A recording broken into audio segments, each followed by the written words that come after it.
Hello दोस्तों, welcome back to our channel. तो जैसा कि हमने पिछले एपिसोड में देखा था, जहां फेंग और शेन दोनों के दरमियान बहुत ही खतरनाक फाइट चल रही थी और यहीं से नेक्स्ट एपिसोड की शुरुआत होती है, जहां उन दोनों के अटैक्स आपस में टकराते हैं तो पूरी एंशिएंट बैटलफील्ड ही हिलने लगी थी। और तभी एंशिएंट बैटलफील्ड के अंदर से बहुत ही ज्यादा पावरफुल गोल्डन एनर्जी निकलने लगती है, जिसकी वजह से उन दोनों के अटैक्स वही डिस्ट्रॉय हो गए थे। और फेंग उस गोल्डन एनर्जी को देखकर हैरान होते हुए कहते हैं कि ये क्या हो रहा है। और तभी हम वहाँ पे कुछ गोल्डन लोटस को देखते हैं, जिन्होंने देखते ही देखते एक ओल्ड मैन का रूप ले लिया था। उस ओल्ड मैन को वहाँ देखकर फेंग उससे पूछता है तुम कौन हो, जिसपे वो ओल्ड मैन उसे बताता है कि मैं एंशिएंट बैटलफील्ड का गार्डियन हूँ। और ये कहकर वो गार्डियन गुस्से से उन दोनों से कहता है तुम दोनों ने एंशिएंट बैटलफील्ड के अंदर इमोर्टल्स के बनाए हुए रूल्स को तोड़ा है और इसी वजह से मैं तुम दोनों को यहाँ पे पनिश करने के लिए आया हूँ। और ये कहकर उस ओल्ड मैन ने अपनी गोल्डन स्पिरिचुअल चेन्स का यूज करके उन दोनों को अपनी चेन्स में जकड़ लिया था, जिसकी वजह से उन दोनों को बहुत ही ज्यादा पेन होने लगा था। और तभी वो दोनों एक दूसरे को इशारा करते हैं, जिसके बाद सबसे पहले फेंग ने अपना ऑरा रिलीज करते हुए उन चेन्स को तोड़कर उस ओल्ड मैन के पीछे टेलीपोर्ट होते हुए जाकर उसे एक पंच मार दिया था, जिसकी वजह से वो ओल्ड मैन काफी पीछे चला गया था। और तभी देखते ही देखते शेन ने भी अपना ऑरा रिलीज करते हुए उन स्पिरिचुअल चेन्स को तोड़ दिया था और उसने भी आगे बढ़ते हुए उस गार्डियन के ऊपर अटैक करके उसे पीछे की तरफ धकेल दिया था। और शेन के ऑरा को महसूस करके वो गार्डियन हैरान होते हुए कहता है ये तो एक डेविल है। लेकिन तभी उसे शेन के अंदर व्हाइट एनर्जी भी महसूस होती है, जो महसूस करके वो गार्डियन कहता है नहीं, जरूर इसके साथ कुछ न कुछ गड़बड़ है। और ये कहकर वो जैसे ही अपनी आई पावर का यूज करके शेन को देखता है तो उसे सारी बात पता चल गई थी कि अब तक शेन के साथ क्या क्या हुआ है। और ये पता चलते ही वो गार्डियन हैरान होते हुए कहता नहीं, इसकी बॉडी के अंदर तो डीमन क्लैन का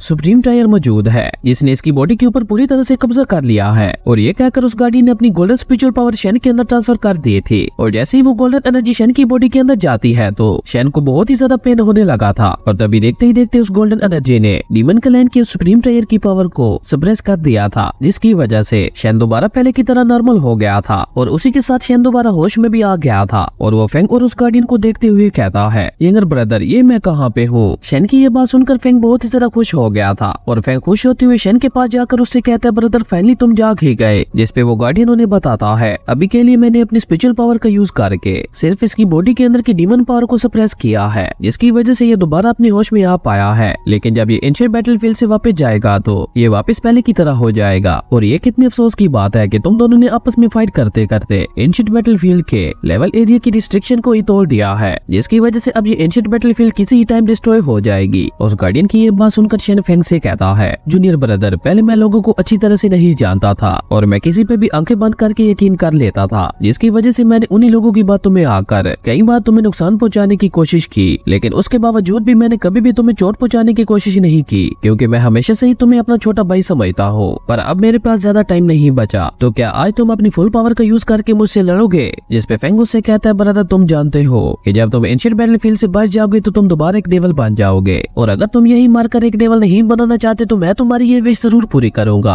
और ये कहकर फेंग अपनी सोड को बाहर निकालते हुए शेन से कहते हैं आज मैं तुम पे बिल्कुल भी रहम नहीं करने वाला। उन दोनों की ये बातें सुनकर वो गार्डियन कहता है बहुत अच्छे, तुम दोनों बच्चे बहुत ही ज्यादा टैलेंटेड हो और मैंने जितना देखा है उस हिसाब से तुम दोनों की पावर्स किसी भी एंशिएंट कल्टीवेटर से कम नहीं है, इसलिए मैं भी तुम दोनों की फाइट देखने के लिए बहुत ज्यादा इंटरेस्टेड हूँ। तो तुम दोनों फाइट करने से पहले रुको, इस ओल्ड मैन को तुम्हारे लिए एक बैटलफील्ड बनाने दो। और ये कहकर उस ओल्ड मैन ने अपनी स्पिरिचुअल पावर का यूज करते हुए वहाँ पे एक एंशिएंट बैटल ग्राउंड बना दिया था, जिसको देखते हुए फेंग और शेन भी उस एंशिएंट बैटल ग्राउंड की तरफ चले गए थे। और वहाँ जाते ही वो दोनों एक दूसरे के साथ फाइट करने के लिए आमने सामने आ गए थे, जिसके बाद उन दोनों ने और ज्यादा देर न करते हुए एक दूसरे पे अटैक करना शुरू कर दिया था। जहाँ सबसे पहले फेंग अपनी सोर्ड से शेन के ऊपर अटैक करता है, जिसे शेन ने बहुत ही आसानी से डॉज कर लिया था। और उसके बाद शेन ने अपनी स्पिरिचुअल पावर का यूज करके अपनी ड्रैगन स्पिरिट से फेंग के ऊपर अटैक कर दिया था, जो देखकर फेंग भी काफी तेजी से मूव करते हुए उसके अटैक से बचने लगा था। और उसी के साथ साथ वो उस ड्रैगन स्पिरिट के ऊपर अटैक भी कर रहा था, लेकिन उस ड्रैगन स्पिरिट को फेंग के किसी भी अटैक से कोई भी फर्क नहीं पड़ रहा था, जो देखकर फेंग ने अपनी हेवनली स्पिरिचुअल पावर को अपनी सोर्ड में ट्रांसफर करते हुए उस ड्रैगन स्पिरिट के ऊपर एक बहुत ही ज्यादा पावरफुल अटैक करके उसे वही डिस्ट्रॉय कर दिया था, जो देखकर शेन ने भी अपनी सोर्ड की पावर का यूज करते हुए वहाँ पे मल्टीपल स्पिरिट बीस्ट को समन करता है, जिन्होंने आगे बढ़कर फेंग को चारों तरफ से घेरते हुए उसके ऊपर अटैक कर दिया था। लेकिन वो अटैक फेंग को लगते उससे पहले फेंग ने अपने चारों तरफ एक शील्ड बना दी थी, जिसकी वजह से फेंग उन सभी स्पिरिट बीस्ट के अटैक से बच गया था। और उसके बाद फेंग शेन से कहता है ब्रदर, मुझ पे अटैक करने के चक्कर में तुम्हारा सारा ध्यान मेरे ऊपर आ गया था, जिसकी वजह से तुम ये सोच भी नहीं पाए कि तुम मेरे ट्रैप में फंस गए हो।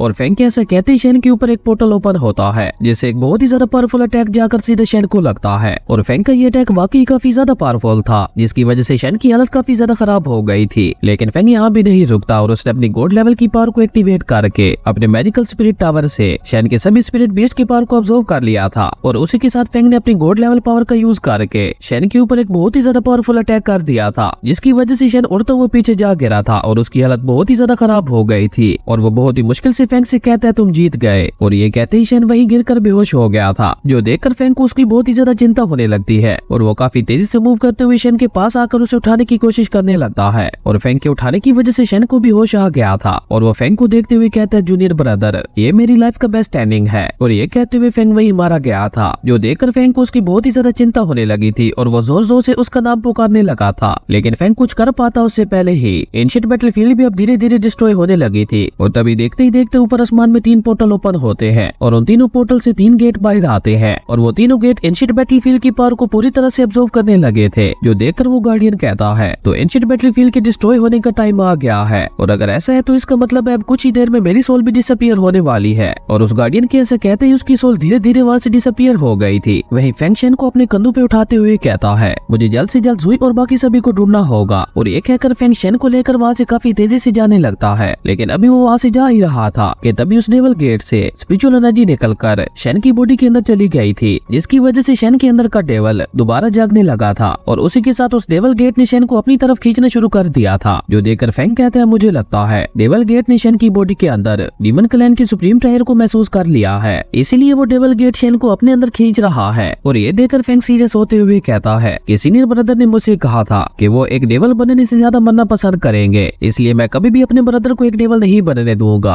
और ये कहकर फेंग ने अपने मैजिकल स्पिरिट टावर का यूज करते हुए उस डेवल गेट के ऊपर अटैक कर दिया था। लेकिन इस बार उस डेवल गेट ने अपनी डिमोनिक ड्रैगन स्पिरिट की मदद से न सिर्फ फेंग के अटैक को रोक लिया था, बल्कि उल्टा उसी के ऊपर ही अटैक कर दिया था। और तभी देखते ही देखते उस डेवल गेट ने शेन को अपने अंदर ले लिया था, जो देखकर फेंग को बहुत ही ज्यादा गुस्सा आता है और उसने अपनी फुल पावर का यूज करते हुए उन तीनों ड्रैगन स्पिरिट्स के ऊपर एक बहुत ही ज्यादा पावरफुल अटैक कर दिया था। लेकिन उन ड्रैगन स्पिरिट्स को फेंग के इस अटैक से कोई भी फर्क नहीं पड़ता, जिसके बाद उन तीनों ने मिलकर फेंग के ऊपर एक बहुत ही ज्यादा पावरफुल अटैक कर दिया था। और इतनी ज्यादा फाइट करने की वजह से फेंग भी अब काफी ज्यादा कमजोर हो चुका था, इसलिए फेंग भी उनके अटैक को नहीं रोक पाता और उनका अटैक सीधा जाकर फेंग को हिट कर गया था, जिसकी वजह से फेंग उड़ता हुआ हेवनली गेट के अंदर चला गया था। और यहाँ पे एक बार फिर से शेन और फेंग के रास्ते अलग अलग हो गए थे, जहाँ पे एक तरफ शेन डेविल वर्ल्ड में चला गया था तो वहीं दूसरी तरफ फेंग हेवनली रियलम के अंदर चला गया था, जो देखकर मुझे ऐसा लग रहा है कि फ्यूचर में ये दोनों एक दूसरे के बहुत बड़े दुश्मन बनने वाले हैं। वहीं दूसरी तरफ यून किंग और उसके साथी जो एंशिएंट बैटलफील्ड में अभी भी आगे की तरफ बढ़ रहे थे, तभी उन्हें भी एंशिएंट बैटलफील्ड के अंदर रिस्ट्रिक्शन लेवल के टूटने का पता चल गया था। और ये पता चलते यून किंग अपने सभी साथियों को जल्दी से वहाँ से निकलने के लिए कहता है और वो कहते हैं हमें जल्द से जल्द जाकर अपने एंसेस्टर से मिलना होगा। और ये कहकर वो सभी काफी तेजी से एक तरफ बढ़ गए थे ताकि वो सभी लोग जल्द से जल्द एंशिएंट बैटलफील्ड से बाहर निकल सके, क्योंकि एंशिएंट बैटलफील्ड अब कुछ ही देर में डिस्ट्रॉय होने वाली थी। और इसी के साथ हमारा ये अमेजिंग एपिसोड भी यहीं पे खत्म हो गया था। दोस्तों आप लोगों को क्या लगता है कि शेन और फेंग का फ्यूचर क्या होगा, कमेंट करके जरूर बताना। अगर आपको ये वीडियो अच्छी लगी तो लाइक कर दें और अगर चैनल पे नए आए तो सब्सक्राइब करते जाना। तो मिलते हैं एक न्यू वीडियो में, तब तक के लिए बाय।